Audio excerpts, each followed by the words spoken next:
pleasure to be here. The checks aren't bouncing. She starts to work. Yeah. It's a good day. I did it.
Check, check, check.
Hello, everybody. Let me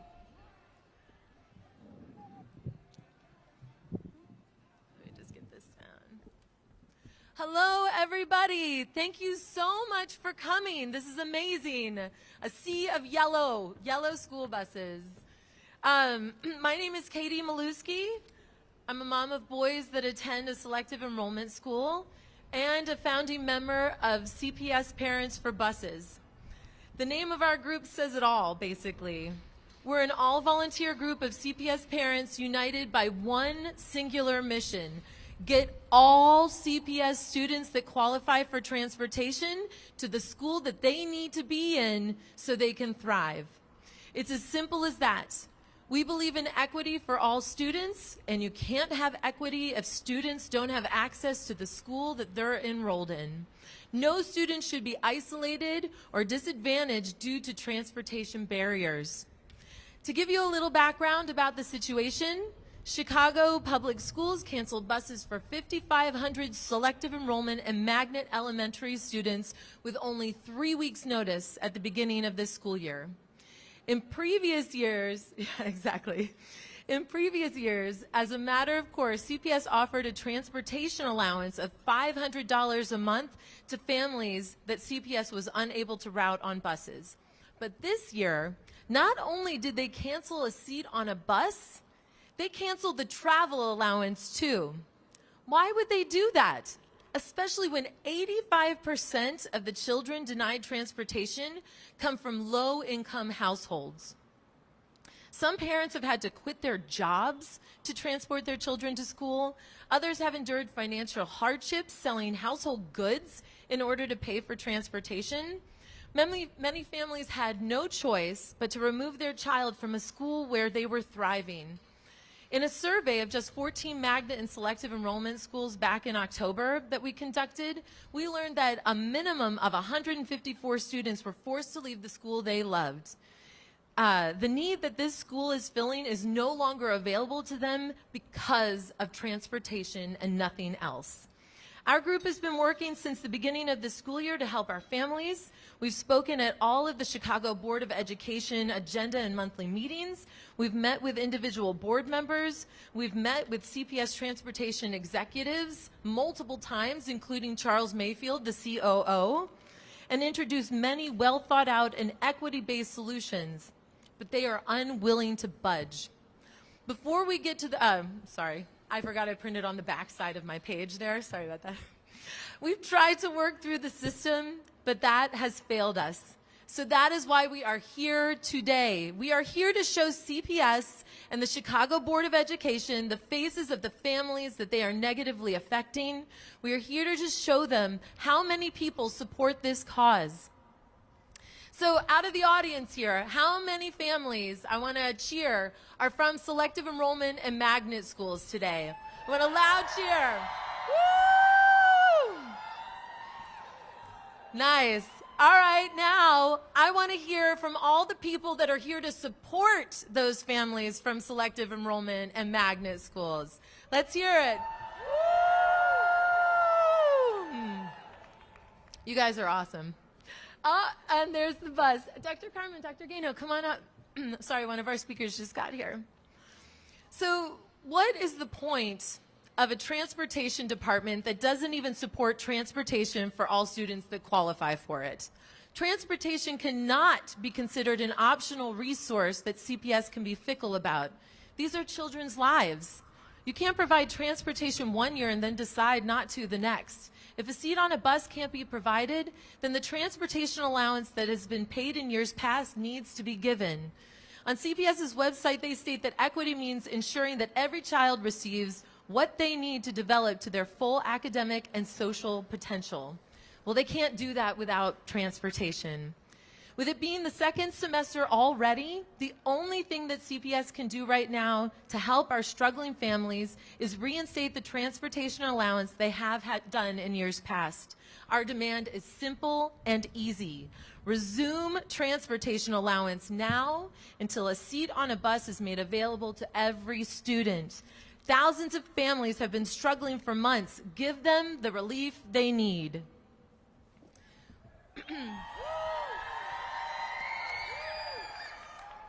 So we have a lot of great speakers today. We have child advocacy groups here to show support for this cause, and we have affected families here to share their stories. CPS, I hope you're listening. This is community engagement here, so please pay attention. Yes, bring back buses.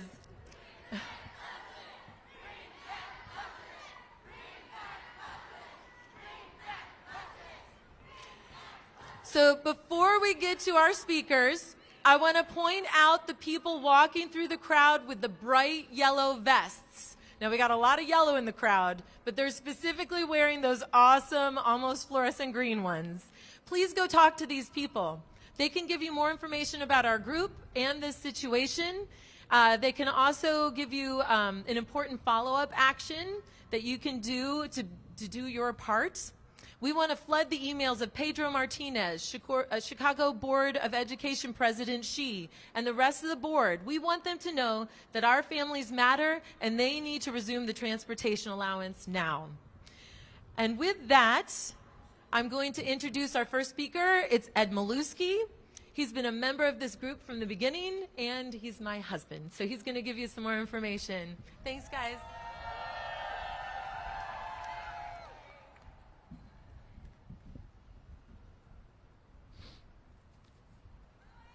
Yeah.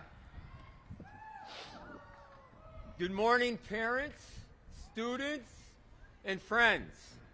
Now it says here, isn't this a great day for a protest? I was actually hoping it'd be a little warmer. But we'll get through this. Today I want to talk about the transportation allowances that Katie mentioned. Some people call them stipends, okay? Can you hear me okay? All right. But before we do that, I want to give you a few facts. I want to go over a couple things to give you some context about this whole thing. According to a survey that was done by SecureSave in August of 2023, it says that 63% of employees, this means they're working, cannot afford a $500 emergency expense. Okay? These are people that are working. According to a Go Banking Rate survey in March of 2023, the average American doesn't have $500 in savings right now. And in a Washington Post article in August of 23, it states that 37% of Americans can't afford a $400 emergency expense. If it happened, 16% would have to put it on a credit card, 9% would have to borrow it from friends or family, 6% would have to sell something, and 4% would have to go to a payday loan shark. Those aren't good options. But it kind of gives you an idea what $500 means to people, right? First, I want to tell you is that the CPS it has a budget report, the 23-24 budget report. In that report, they stated that they successfully transported 85% of the students last year that were eligible for busing. So that was last year. They're touting this as a success. They were able to transport 85% of all the students. That's the diverse learners, the selective enrollment kids, and the magnet school kids. And they did that with 670 buses. This year, they have about 715. Currently, since they eliminated busing for all the selective enrollment schools and the magnet schools, there are 5,500 students without transportation right now. 5,500 students without transportation. This is a very important point. Of the 5,500, 4,675 are from low-income families. Low-income families. So, and that's according to CPS. The fourth thing is, and Katie mentioned this already, in the past, when there was an interruption in busing, CPS always, as a matter of course, without being prompted, they gave those families a transportation allowance so that they could get their own kids to school. And so they could afford for alternative ways to pay for transportation. And CPS did this because they realized that these magnet programs and the selected enrollment programs the busing is essential. You can't have these programs because these students are coming from various parts of the city. If you don't have the busing, you don't have the program. And this was done by design.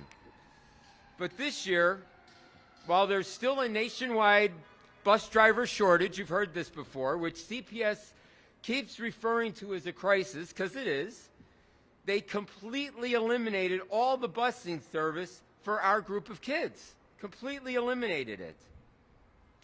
But on top of that, they completely eliminated the transportation allowance. Simultaneously, they ended it for all these low-income families. Remember, the vast majority of them are low-income families, and I believe that this is indefensible, inexcusable, and unconscionable. But CPS will say they are giving every student a Venture Pass, a CTA pass, so you can get to school with public transportation. But you can't put an 8-year-old or a 9-year-old or a 10-year-old on a CTA bus and have them make 2 or 3 connections. So CPS says, we'll give you another pass, and your parent can take you to school. And a lot of people are saying they're going to pass on on getting the passes, because that's just ridiculous. But some people have to take the pass. These are people that don't have another choice. Some people are paying $500 a month to get their kids to school, but some people have to take the pass. And they're taking 4 and 5 hours a day to get their kids to school. So that's to school and then back to school to pick up the kid and come back home. You can't do that. It's not possible. It's not sustainable. Last week, I was passing out some flyers to schools that we don't have representatives at, parent representatives. And I was handing out these flyers, and I came up to one mom, and she said that she's got a Venture Pass, but she said, you know, they don't work. And I said, why don't they work? And she says, because I got to work. Right? That's right. So let's try that. I thought that'd be a great chant for our thing. I'm going to say, Venture Passes just don't work, and you guys are going to say, because I got to work. You ready? Venture Passes just don't work. Venture Passes just don't work. Venture Passes just don't work. One more time. Venture Passes just don't work. I'm freezing. I'm out of here. Thank you very much.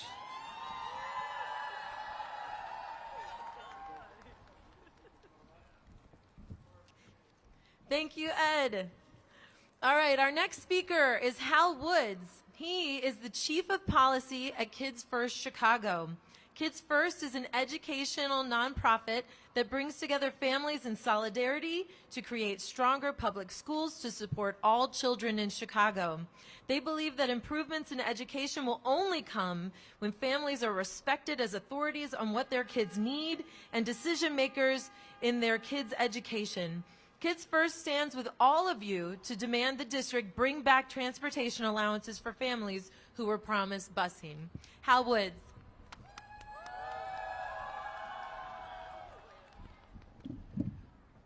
Thank you. Good afternoon. I'm hoping that because we are close to CPS right now, maybe they can bring some hot chocolate for the kids that are here today. We can ask for them. So I work at Kids First Chicago, but most importantly, I'm a parent of 2 Chicago Public School students. Kids First is an organization that believes at its core that every child, regardless of their background or circumstances, deserves equal access to quality education and the resources necessary to achieve it. Our mission compels us to confront and address the challenges faced by our city's students. One such challenge is the termination of busing services for students who attend selective enrollment in magnet schools. Now, most of our city's magnet and test-in schools were created as a way to bring together a diverse group of students. Because of Chicago's segregation, many of these schools are the only racially diverse schools in our city. But without busing or a stipend or a travel allowance, we are concerned that parents will opt out of these schools, threatening these pockets of integration.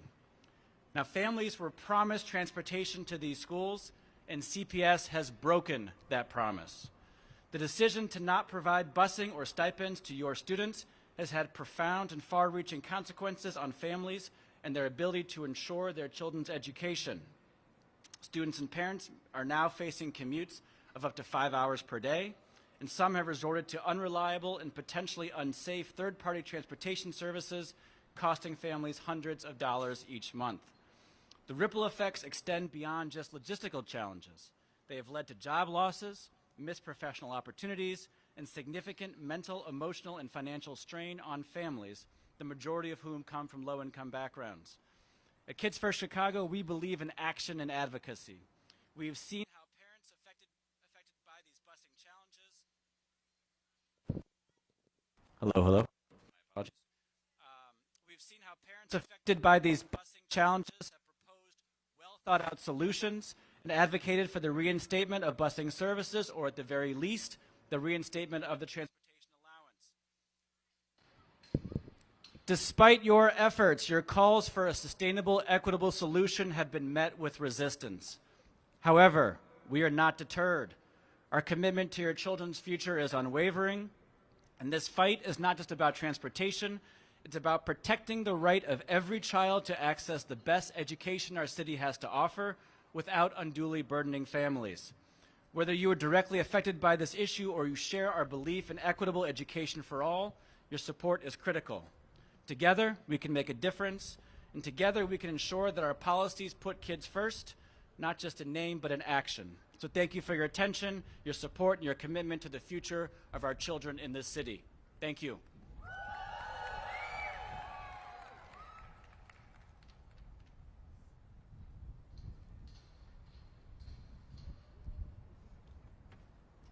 All right. Thank you so much, Hal. All right, our next speaker is Jessica Handy. She is the Executive Director of Stand for Children Illinois, a statewide policy and advocacy organization for educational equity. Jessica.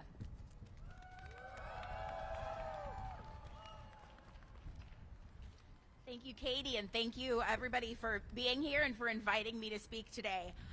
In a deeply segregated city with deeply segregated neighborhoods, a ride to school can be a pretty powerful tool.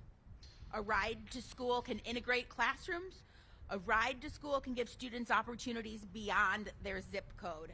And that's why the bus driver shortage and lack of transportation stipends is so devastating and so counterintuitive to goals that nearly all of us share, even if there are plenty of things we disagree on. We all want equitable education opportunities for all students, regardless of their race, their income, their neighborhood, their background. And to have that, they've got to be able to get to school. So parents have made monumental sacrifices to get their kids to school, often to the detriment of their jobs and their pocketbooks and their family and household responsibilities. This is an all-consuming task, getting kids to school. So, and I know you guys are the ones that are making this sacrifice, so forgive what I'm about to say here, which is those families who have somehow cobbled together the time and resources to make this work are the lucky ones, because many other families couldn't afford the sacrifice. Cutting off transportation is a first shot at these public schools of choice. The December resolution that the school board passed to transition away from public option schools shouldn't have been a surprise to any of us, because without transportation, these schools have already been undermined. And without a bus ride, there already isn't a choice for many, many families. Stand for Children ran a poll last month, and we asked parents whose kids were not enrolled in their neighborhood school. We said, what would you do if your only option was to go to that neighborhood school? And half said they would move.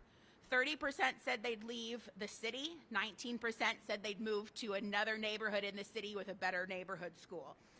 And CPS Parents for Buses, you guys did an informal survey that found an even higher proportion of families said they would move.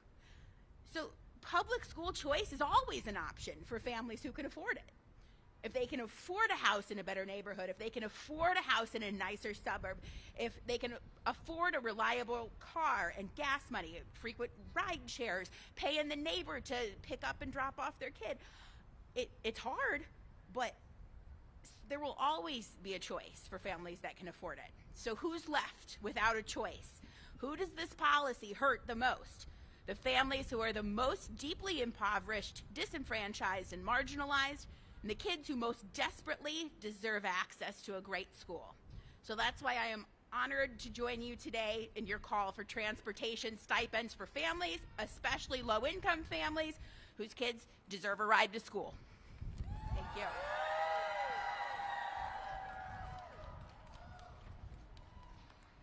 Thank you so much, Jessica. All right, so now we're going to move on to some affected families so that you can appreciate their story and possibly even relate. First up, we have Marissa Litchwick-Glesney. She's from Leonard. She has a son that attends Leonard down on the south side. Marissa. Thank you. Okay. I was 18 years old when I first witnessed a belligerent person on the train shouting profanities in New York City. And at 18, this initial encounter frightened me. Now, my son is not 18. He is 7 years old, and he has witnessed drunk men fighting, dramatic homelessness, and individuals on substances shouting in distress, all transpiring at 6 a.m. on his way to school on the train. Now, when we move beyond catchphrases and elaborate semantics, this is the unfiltered truth of our children's lived experiences on their way to school, a reality rooted by the absence of school buses. In the face of these challenges, what our children need are not excuses, but tangible solutions. My son and I navigate a 20-mile journey to school on the CTA, starting our day at 5 a.m. with multiple transfers from bus to 2 trains. He spends about 4 hours commuting each day, concluding our journey around 5 p.m. Can you imagine this schedule for yourself in 2nd grade? To all you adults out there? Yet our children endure this demanding routine every single day. Now, you may wonder, why don't you simply drive? Unfortunately, I have epilepsy, rendering driving an unattainable option. I have explored medical interventions like brain surgery. However, my epilepsy occurs near the visual cortex, and surgery reduced my vision. Hence, my son and I are relegated to relying on the CTA. Now, the weight of this burden extends beyond my family, I know, encompassing 5,500 other students facing similar challenges. And I urge CPS to prioritize practical solutions that address the very struggles our children encounter daily. Please advocate for the fulfillment of promises made and the implementation of comprehensive transportation alternatives, such as the financial relief, ensuring the safety and the well-being of our children. And let's move beyond rhetoric and work towards a future where every child's journey to school is one marked by safety and security. My son and I were joking about colleges, and he said to me, "Will I take the red or blue line?" And I told him, "You'll be driving by then. And if you get through second grade, college will be a breeze." But joking aside, on the CPS website, they champion equity. Well, I asked them, please create equitable solutions to the transportation crisis and demonstrate a system that guarantees the safety and security of all 5,500 students, leaving a lasting positive impact for all children for years to come. Thank you.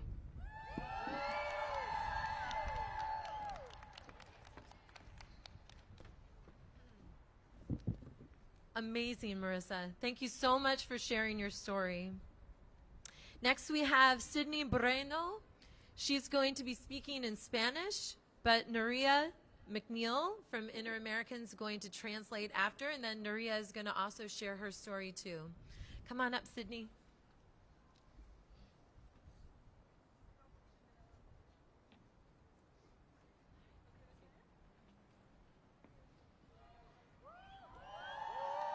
Hola, mi nombre es Sydney Barreno. Mis niños asisten a la escuela Pulaski School International de Chicago. Ellos están en un programa Gifted. Como saben, en Chicago hay 3 lugares como este, que es Gifted. Yo estoy aquí representando a ellos, a mis hijos, y también a los 5,500 niños que hoy no pueden estar aquí porque tienen que cumplir su asistencia a la escuela, y así sus padres que por motivos de trabajo no pueden estar aquí hoy. Aquí estoy alzando su voz el día de hoy. Venimos el día de hoy aquí para pedir una vez más ser escuchados. Pedimos equidad para todos nuestros niños, accesos al autobús escolar. Pedimos que los recursos para transportación escolar de nuestros hijos sean devueltos para ayudar a nuestras familias, para que nuestros hijos tengan derecho de acceder a la educación de calidad. Pedimos que nuestros hijos no sean excluidos en el transporte escolar. Es una necesidad básica para acceder a los programas ofrecidos. No es justo que solo ciertos niños sean elegibles. Todos tienen derecho. También pedimos acceso a estipendios monetarios mientras nuestros hijos esperan un asiento en el autobús escolar para nuestras familias. Esta opción también sería un alivio financiero mientras solucionan el servicio a nuestras familias. Mi familia, como muchas, estamos dependiendo de CTA, que no tenemos otra opción. Tardamos horas por la mañana y tarde tratando de llegar a la escuela en las temperaturas frías, llegando tarde todos los días debido a que tengo 3 niños. Uno de ellas asiste a otra escuela diferente. La ayuda que hemos recibido no es suficiente. Han ofrecido una tarjeta de CTA y tampoco cumplen esas promesas, porque uno de mis hijos ha aplicado ahí 4 veces para que la reciba y esa tarjeta desde septiembre nada. Necesitamos ser tomados en cuenta, por favor, miembros de la Junta de Educación, tomen acción. Necesitamos que nos escuchen el día de hoy y necesitamos acción. Gracias.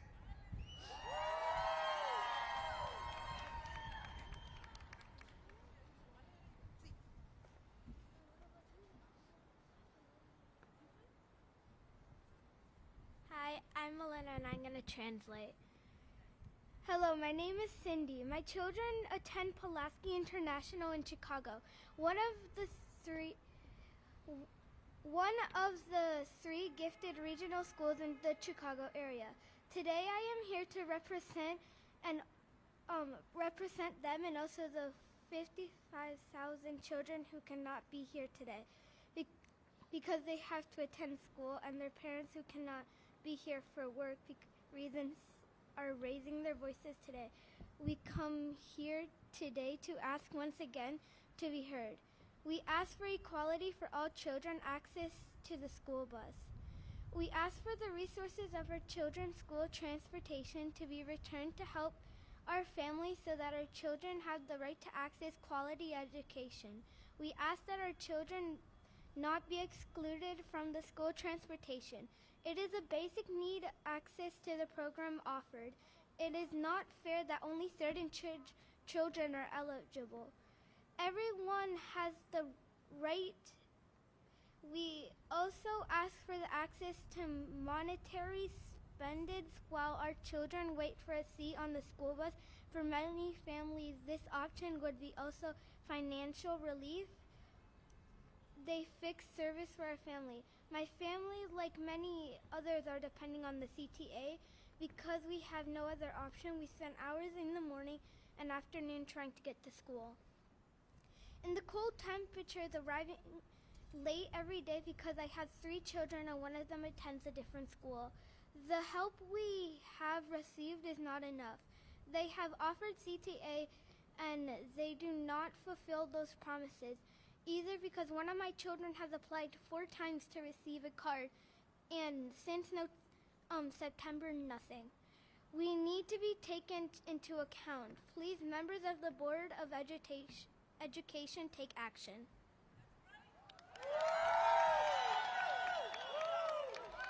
Thank you. Me toca. Ahora nosotras.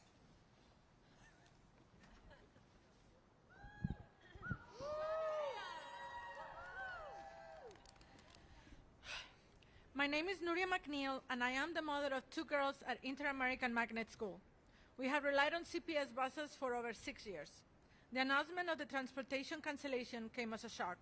Our family adjusted to a daily 45 to 1 hour CTA bus to train trip to school and another 45 to 1 hour trip back home for me.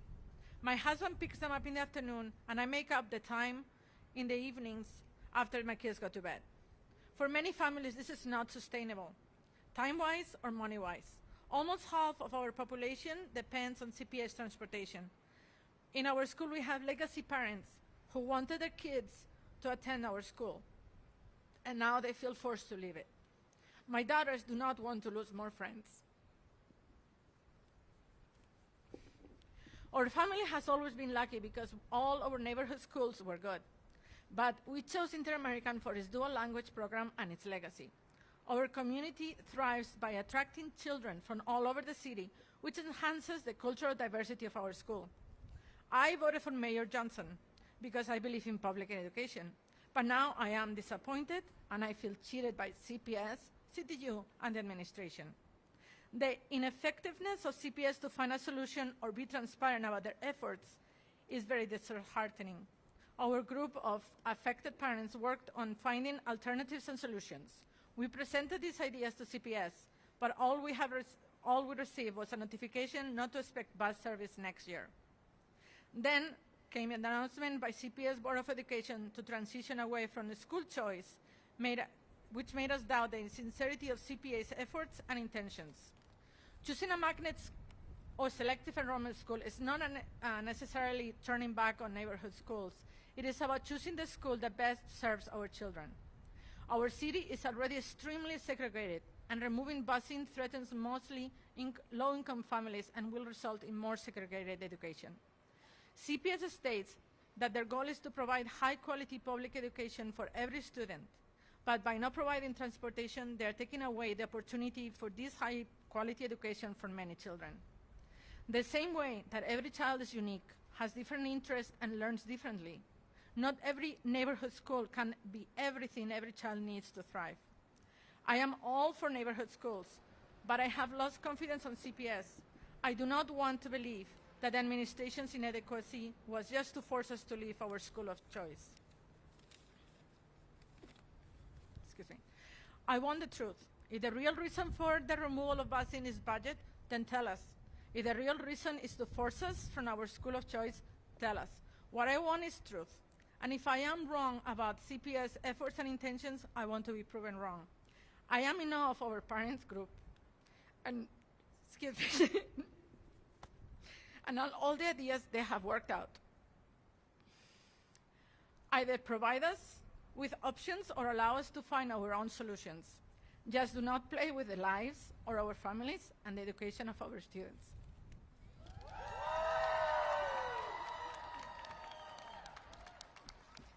These are such important stories. Thank you, Nuria. Thank you, Sydney. Thank you, Nuria's daughter. What an amazing job.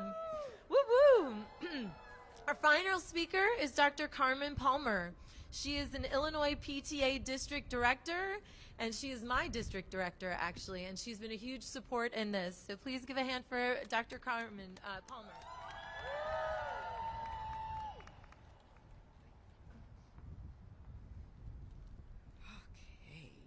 I'm waiting for my Chicago Region Director. Okay, there.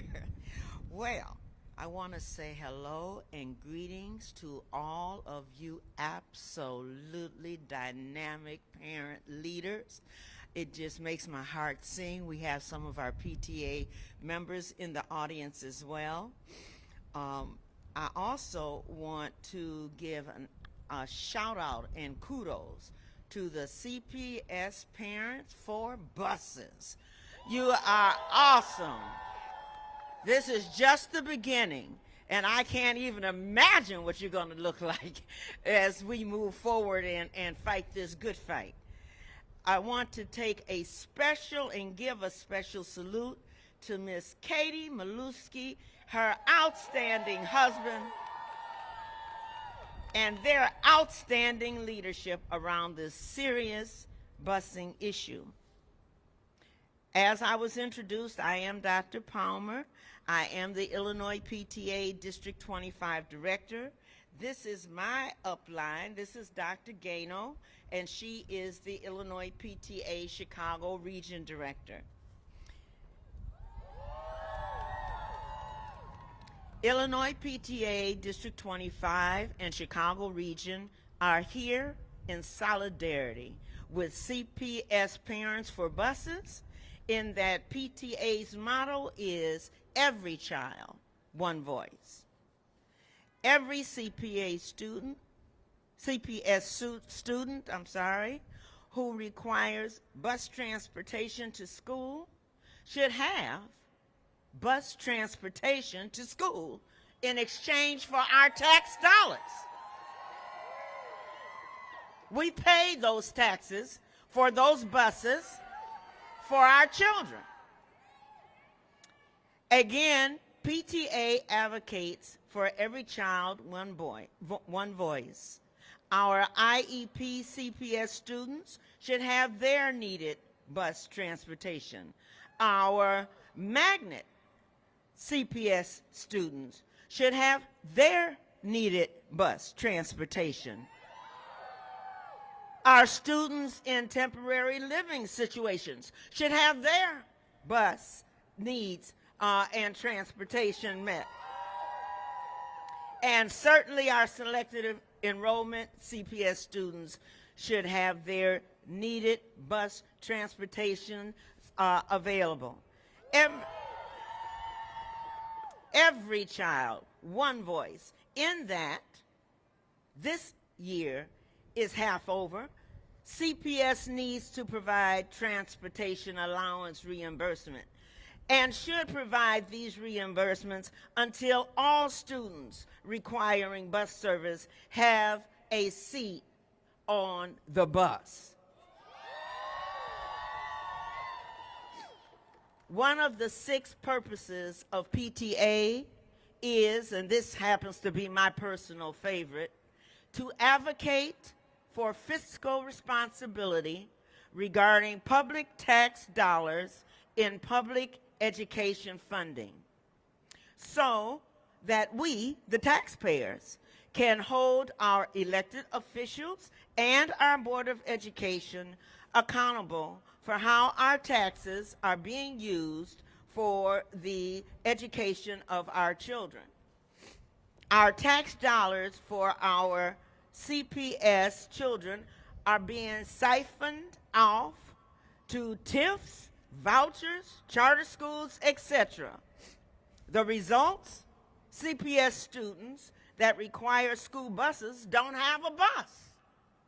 CPS community schools are being returned to separate and unequal. Less and less programs and service that develop the whole child are not in our CPS schoolhouses. For this reason, I present how PTA feels we can make lemonade out of these lemons. Let's continue to support CPS Parents for buses. Let's charter or join our school's PTA, Parent-Teacher Association, or PTSA, Parent-Teacher Student Associations. Let's apply, run, and vote for LSC candidates to fill LSC seats at our schools. Let's petition, run, and vote for our upcoming elected school board. Hello? Hello? We finally are getting one. Let's just take it. And in closing, let's advocate together for every child. One voice. Thank you.